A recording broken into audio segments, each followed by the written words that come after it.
한국 정각의 역사 이런 얘기하면 사실 그 체질이 굉장히 허약했다 그런 가부성 같고, 우선 뭐 조선 시대 뭐 중기 뭐는 가면 미소 호목이라든지 뭐 청 김상환 이런 분들이 정각에 손을 댔다라고 하는 기록은 있지만, 사실 어떤 하나의 장르로서 인식을 했던가 하는 의문이 사실 있고, 본격적으로 정각에 관심을 가지고 금속학적인 어떤 개념에서 중요성을 인식했던 분이 아마 추사 정도로 생각이 드는데, 어떻습니까? 선생님 추사 정각에 관해서 논문 쓰시고 해서 추사로부터 내려오는 어떤 정각의 맥락, 근대로 이어지는 그런 부분에 대해서 좀 말씀을 좀 해주시겠어요? 우리나라 전각 토양이 사실 좀 허약한 건 사실이에요. 허약하다는 건 실제 했는데 우리가 정리를 아직 못한 겁니다. 이제 고대인들, 뭐 삼국이라든가 고려시대인들은 이제 고려시대 동인들이 남아있긴 하지만 사실 인문이 판독이 불가능한 것들이 거의 다고, 인류의 양식 이런 것들을 가지고 얘기할 수 있는데, 실제로 조선시대도 보면 간략하게 개략을 해야만 추사전각을, 그 추사시대의 전각을 얘기할 수 있을 것 같습니다. 15세기는 작가가 누군지 모르는 그런 인장들을 뭐 안평대군 그 관련 자료들에 상당히 등장을 하고, 16세기에 가면 군옥속이라는 글을 쓴 그 청음 김상원의 야말로 인장론입니다.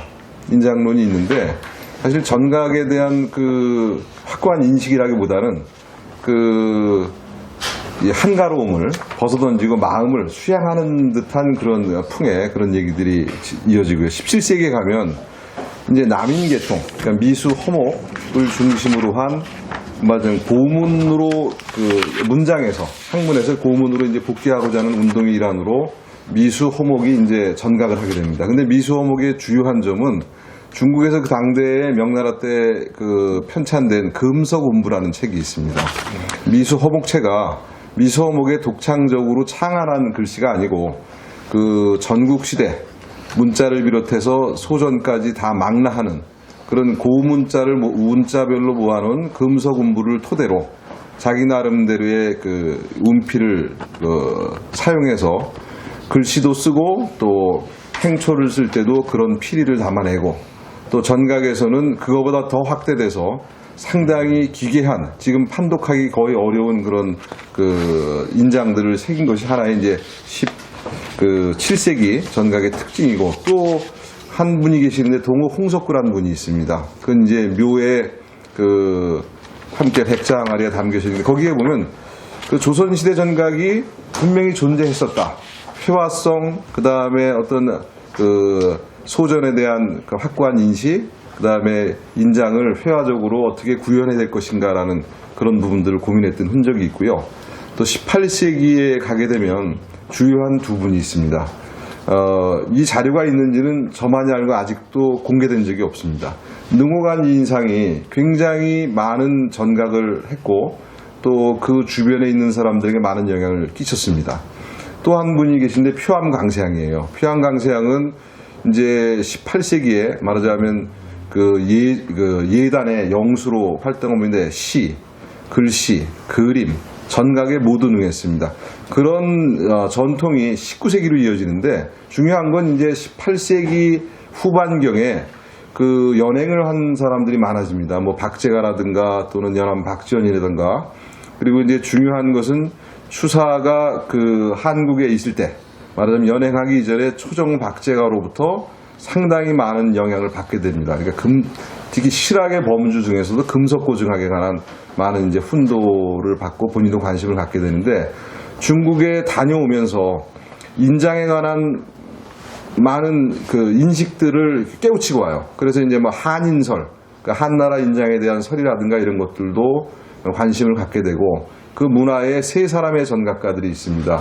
대표적으로 이제 전제 김석경, 또 소산 오규일, 그 다음에 소정 한응기라는 전각가가 있는데, 그런 자료들을 보면 우리나라 전각이 조선시대에 그렇게 부실하진 않았는데, 자료들이 그 중국이나 일본처럼 그 집대성되지 않았기 때문에 우리가 좀 잘 모르고 있는 것 같다는 그런 느낌이 듭니다. 그래서 그 세 사람의 전각을 보면 그 중국 전각이 그러니까 이제 오창석이라든가 뭐 서삼경이라든가 제백석이라든가 그보다는 조금 앞이거든요. 이분들이 그 이전의 전각이 이제 18세기 중국의 전각과 비교하면 약간은 그 현대적 시각으로 봤을 때 좀 우열은 존재하지만 그 나름대로 조선의 전각의 흐름이 있었다는 거예요.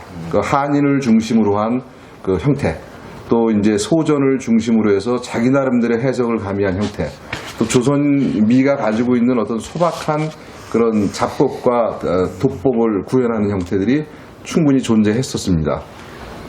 그 이후에 이제 전각, 근대 전각을 보면 오세창의 그 공적을 빼놓을 수가 없어요. 오세창은 실제로 일본에 가서 그 전각 공부를 했습니다. 그리고 일본의 공모전에 참여해서 입상도 한 그런 기록들이 속속 발견되고 있고, 또 그 당대에 활동하던 사람 중에 뭐 원세계의 인장을 새겼다는 뭐 성제 김태석, 그리고 또 뭐 몇 사람들이 뭐 이렇게 존재하는데, 이 전각의 맥이 결국은 이 문자학에 대한 공부가 없이 인장을 새긴다는 자체에 몰두하다 보니까 미학적으로 예술적으로 승화하지는 못했어요.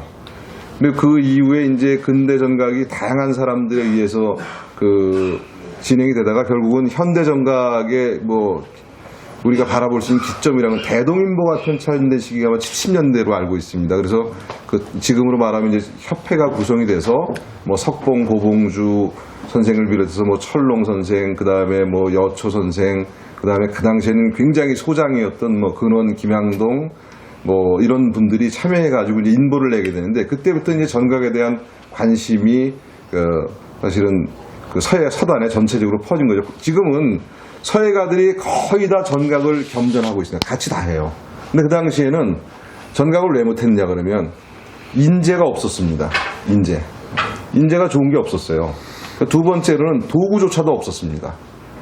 칼이 없었습니다. 이게 우리가 편도가 아니고 중봉도가 그 처음 제가 본 게 70년대 중반이에요. 그러니까 전각이 제대로 발행할 수가 없었던 거죠. 그 이후에 이제 뭐 일본과의 교류, 이연사 자료의 뭐 유입, 그 다음에 홍콩을 통한 중국 자료의 유입, 그 다음에 이제 한중 수교 이후에 여러 자료들의 유입하고 또 교류를 통해서 아까 말씀하신 왕룡이라든가 뭐 구대이라든가 그 중국 사람들이 이 시대에 착목하고 있는 그 전각의 방향, 또 뭐 문자 구성의 방향, 또 뭐 독법의 방향, 이런 것들을 이제 하면서 아주 비약적으로 발전을 했지요. 그런데 또 하나 짚어두고 넘어갈 거는 전각의 시대적 말하자면 공능, 시대적 사명이 모호해진 거예요. 뭐 인감제도 폐지라는 문제도 있고, 또는 과연 그 많은 비용, 도장은 그냥 도장터에 가서 인장하는, 말하자면 뭐 도장이라고 새긴 데 가서 빨리 쓰는 막도장 몇천 원이면 새기고, 조금 고급한 뿔도장은 뭐 한 1, 2만 원이면 새기는데, 전각은 작가라는 한다 그래서 어떤 건 뭐 경우에 따라서 몇십만 원. 이게 사실은 그걸 비용을 부담할 만한 문화적 토양이 아직 우리한테는 없는 거예요. 네, 그리고 이 서화라든가 이는 과거에는 서화는 그냥 글씨 하나 써줘 그러면 그냥 거저해 줄 수 있는 그런 그 작가에 대한 어떤 그 예우를 해야 된다는 그런 기준조차도 모호한 그런 사회이다 보니까 그런 부분에서 이제 이 전각이, 현대 전각이 조금 지금 위기에 봉착하지 않았나 하는 그런 생각을 합니다. 네. 조선시대부터 현대까지 쭉 이렇게 역사에서부터 현대 전각의 어떤 공릉의 문제, 이런 것까지 말씀을 해주셨습니다. 고맙습니다. 그러면 현대 전각, 우리 시대에 지금 전각이 갖고 있는 현상과 문제점, 그리고 진로, 이런 부분에 대해서 말씀을 나누고 싶은데, 우선 현상에 관해서 우리 시대에는 뭐 되게 그런 것 같아요. 전통적인 전각을 하시는 분, 한인부터 해가지고 자기 개성을 찾아가시는 분, 그리고 전각을 활용해서 전각이 기초가 되지만 어떤 현대미술로 나아가시는 어떤 경향, 그런 부분이 있는 것 같은데, 이 부분에 대해서 혹시 윤종도 선생님께서 말씀을 좀.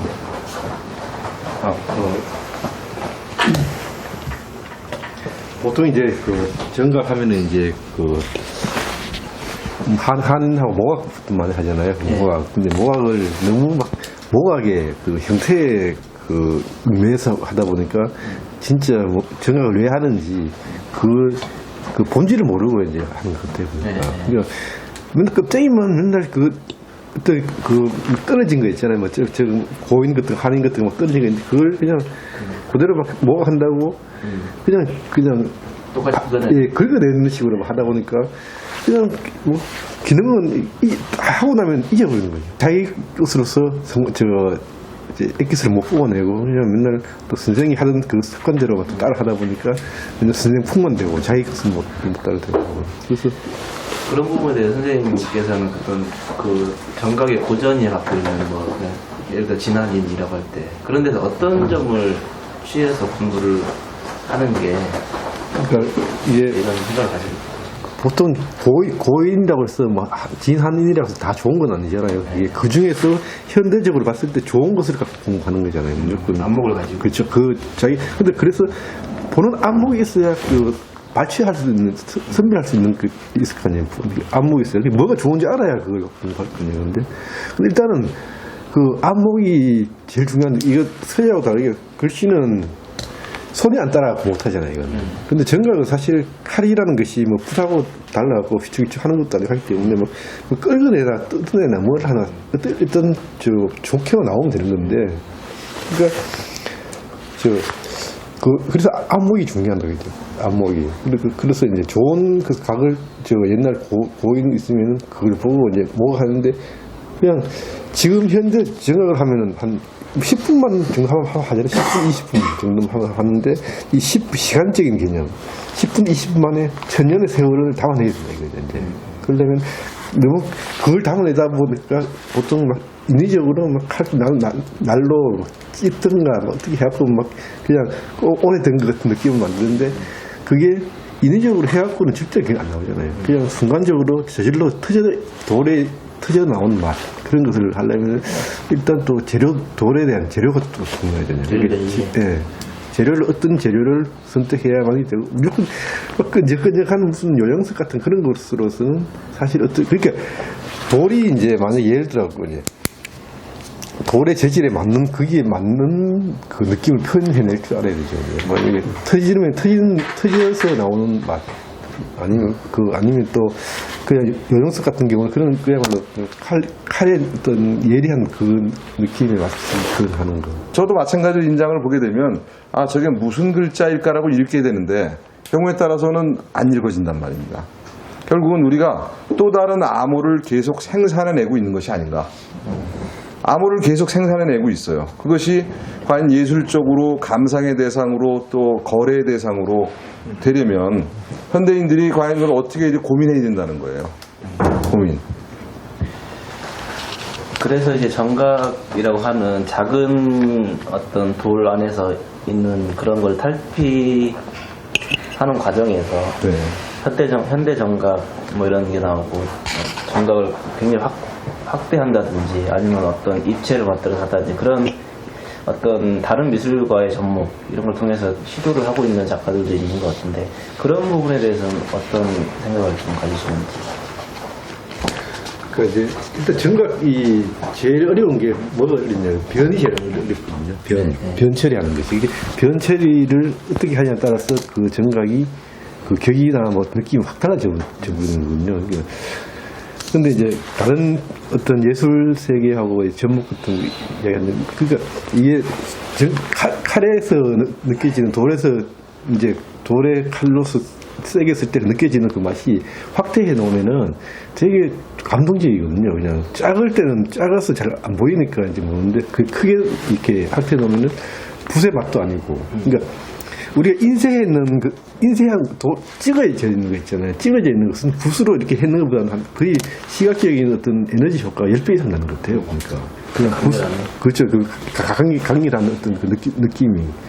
그러니까 이것을 어떤 꼭 우리가 이제 돌에다가 칼로 새기면 그 느낌, 좋은 손질에 가는 느낌을 꼭 칼로 세이지 않아도 그 느낌을 알면은 붓으로도 표현이 되는 거잖아요. 그래서 어떤 이렇게 그림에 이렇게 어떤 느낌이 좋다는 것을 알면 그걸 짧게 했던 그 손의 느낌을 크게 해갖고 그대로도 충분히 몇십 배, 몇백 배도 그 확대 가능한 것이거든요.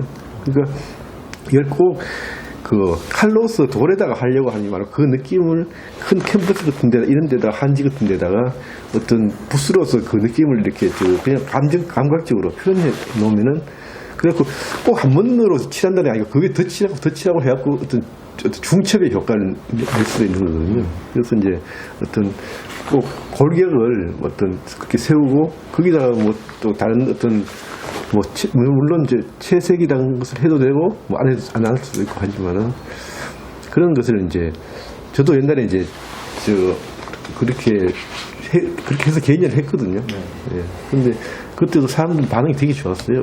물론 어떻게 했냐고 하는데 그걸 그린 거거든요. 다 붓으로 이렇게 그렸는데 그냥 세게 했던 느낌을 그냥 그대로 그냥 그리면 되는 거거든요.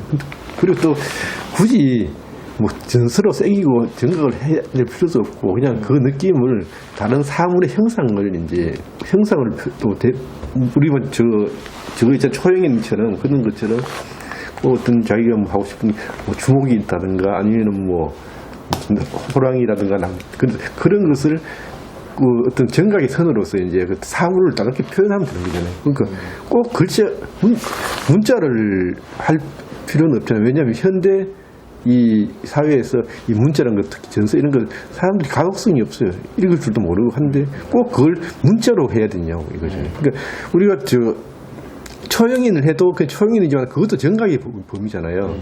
금강지하에서 구두 만든다고 해서 다른 거 뭐 옷도 만들고 다 하지만 그냥 그 사람 그 금강지하잖아요. 그러니까 정각이라는 것은 그냥 우리 일반적으로 그냥 하나의 큰 대명사처럼 있는 것이고 그냥 그걸 갖고 문자가 아닌 어떤 그 세계적인 언어는 문자라기보다는 그 어떤 형상이잖아요. 형상. 이게 형상으로서 세계인들을 감동시킬 수 있어야지 동양에서만 맨날 그냥 이 한자니 한글이는 그걸 해갖고 문자로 해갖고 하면은 세계화가 안 된다 일단. 그러니까 세계화가 되려면은 그 정각의 구성이나 어떤 그런 선 질감을 통해 갖고 문자가 아닌 어떤 사물의 형상으로서 이 세상 사람들 누구든지 언어로 표현하지 못하는 그 시각적으로서 누구든지 다 이해할 수 있는 것을 해야만이 세계화가 되는 것이지. 그래서 이제 현대적으로 그런 식으로 문자가 아닌 어떤 형상으로서 가야 된다. 손바닥 뒤집는 거 똑같은 거거든요. 문자냐 형상이냐 그거 똑같은 거잖아 사실. 아까 고진 선생님이 이 정각이라고 하는 게 사실 어떻게 보면 도장이잖아요. 도장인데 이거의 공능이라고 하는 게 우리 시대에 사실 과연 살아있는 건가라고 하는 고민을 말씀해 주셨고 그게 전통적인 정각을 가지고서 계속 똑같은 거를 재생산해내는 게 우리 시대에 맞는 거냐 하는 거에 대해서는 약간은 부정적인 느낌이거든요. 얘기 전반적인 게. 그래서 정각이라고 하는 중요한 어떤 소재를 가지고 다른 부분과 접목도 시켜보고 좀 더 분야를 확장시켜가서 현대미술로서 세계적인 감동을 주는 그런 작품으로 해나갈 필요가 있다. 이렇게 정리가 될 수 있겠습니다. 혹시 이 부분에 대해서 장훈식 선생님께서 생각하시는 그 자신감 있게 이런 정각을 하려면 그걸 우리 거다 이렇게 생각하고 하는 게 오히려 더 좋다. 그리고 더 발전적이다. 그런 말씀을 드리고 싶고요. 네, 그 한국 정각에 지금 소수한 단체들로부터 해가지고 이렇게 큰 단위로는 한국 정각 협회가 있습니다. 한국 정각 협회가 지금 주로 어떤 일을 하고 있고 앞으로 어떤 계획이 있고 우리 시대에 어떤 일을 할 수 있을까에 대한 고민 이런 것도 필요할 것 같아요. 이두희 선생님 혹시 그 부분에 대해서. 뭐 초창기 아까 대동인보 말씀하셨죠. 저도 그거 갖고 있거든요. 초창기 때 근데 진짜 우리가 체계적으로 되게 뭔가 안 잡혀 있잖아요. 근데 어떻게 보면 선생님들은 뭐 정각가들은 있었는데 그 지내온 세월 중에 체계적으로 뭐 이론적으로 뭐 이런 게 그렇게 사실 많지 않았다는 거. 아까 뭐 정리가 안 돼 있고 뭘 없고 이러니까 세월만 지났지 남는 게 없는 것 같았어요. 그래서 제가 사무국장 하면서 이렇게 야 과연 진짜 우리가 없구나. 어? 진짜 행기 별로 없구나. 그래서 여천 선생님이 정각학회로 이름을 또 바꿨어요 중간에. 바꿨다가 제가 4년 전인가 다시 협회로 바꾸자고 제안했던 이유가 정각학회라고 하면은 학회 발표를 해야 될 거 아니야. 학술 발표를 했는데 학술 활동. 아무것도 안 해놓고서 학회는 너무 좀 창피한 것 같아갖고 그냥 협회를 바꿉시다 해서 다시 정각협회를 한 거예요. 정각협회 안에서 학술발표 하면 되니까. 그래서 느끼는 게 일단은 그래도 작년에 사단법인을 처음 만들었습니다. 정각협회에서. 사단법인 만들면서 지금 회장 맡고 있는 하석 박영주 회장님께서 조금 나름대로 열심히 하고 있어요. 근데 워낙 또 우리가 그냥 부족한 게 너무 많다 보니까 어떤 일을 하나씩 잡아서 회원수 일단은 많이 늘리고 그래서 과거에는 전문가들만 들어오는 이런 협회가 아니라 칼만 잡을 수 있으면 아무나 들어올 수 있는 이게 문호를 개방했어요. 일단은 들어와서 배우자 일단 그렇게 했고요. 또 하나는 전시를 하는 거예요. 전시를 그전에는 전시를 거의 안 했었어요.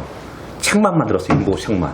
근데 인품이라고죠. 네. 그래서 그 책은 만드는데 돈이 많이 들어가는 사실 경제적인 문제 때문에 가장 컸거든요. 그래서 경연제로 2년에 한 번씩은 전시하고 그리고 나머지 년은 인품을 만들자. 네. 그리고 아까처럼 교류전 뭐 중국하고 일본하고 교류 문제하고 또 올해는 학술대 할 거예요. 학술대인데 그 주제를 관인에 대해서 했어요. 한국 관인.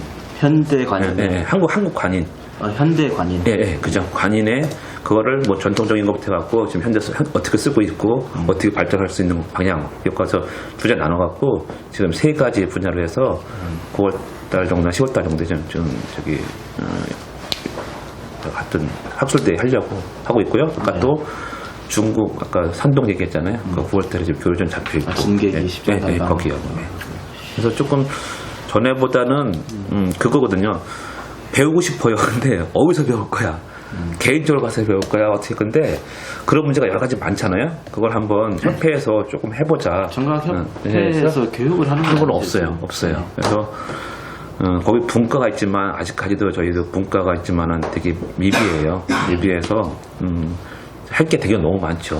많고 또 아까 뭐 교육 얘기도 많이 했지만은 사실 저도 그런 교육 쪽에서 되게 관심이 많고 제가 좀 논문 썼기 때문에 어떻게 하면 그 안목을 키울 건가, 어떻게 하면 이것에 대해서 제가 저도 많이 나름 연구가 많이 했거든요. 했는데 그거는요 일반인들을 잘 이해를 시켜야 되잖아요. 모르니까.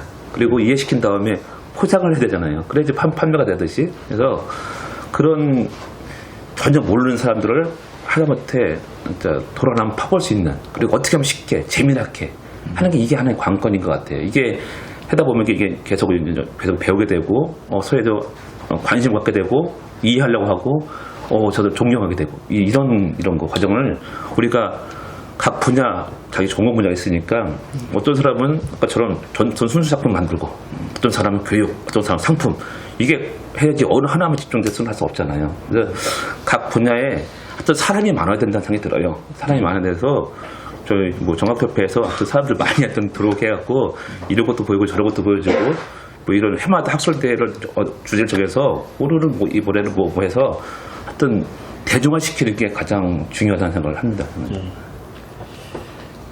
그 아까 관인에 관해 가지고 학술대회를 9월에 하신다고 하셨는데 그 전에도 그런 지금 한국 현재 관청에 쓰고 있는 인장들에 대한 문제점 이런 것도 그렇죠.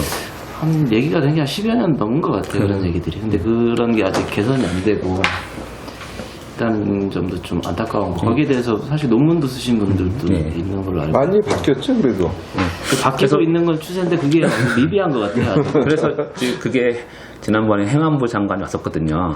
정종철 장관 근데 그만두신 분. 그분도 관심이 많아요. 많은데 우리가 이거를 말로 떠들면 안 되잖아요. 이걸 학술대회를 해서 어떤 근거 있게. 저도 하고 싶은 게 그거거든요. 우리가 근거 있게 갖고 가서 야 조선시대부터 이렇게 만들었고 정통성이 있는데 우리도 당연히 해야 되는 거 아니냐? 그거거든요. 국무총리 도장하고 저희 순천시장 도장이 순천시장 도장이 더 좋아. 금이야. 네. 이게 말이 되는 소리냐? 이 얘기하고 싶은 거거든요. 왜냐면 분기에 따라 지자체는 다 돈이 있으니까 더 좋은 거 만드는 거죠. 여기 목도장 쓰고 있고 이게 말이 안 되는 거잖아요. 그러니까 우리가 정통성이 있으니까 우리나라 그래서 그런 어떤 근거를 갖고 야 조선시대부터 이렇게 이어져 왔으니까 우리 대의를 갖고도 관인을 바꿔야지 않겠니 하고 이 얘기를 하고 싶은 거예요. 그거를 우리가 이번에 한번 학술적으로 만들어서 정식으로 또 이게 또 그냥 일반 뭐 보낸다고 되는 게 아니잖아요. 이게 약간 정치적인 것도 있고 또 아는 사람도 있어야 되니까 그래서 이번에 그 회장님이 하여튼 되게 그쪽으로도 아시는 분도 있어서 좀 뭔가 또 전에보다는 확실히 많이 발전되지 않을까 생각이 들어요. 국제화시키는 거죠. 국제화시켜서 한국도 있고 우리 그 세계화시켜서 자기의 것을 알리고. 근데 왜 우리가 이용을 당해야만 할까 하는 생각이 많이 듭니다.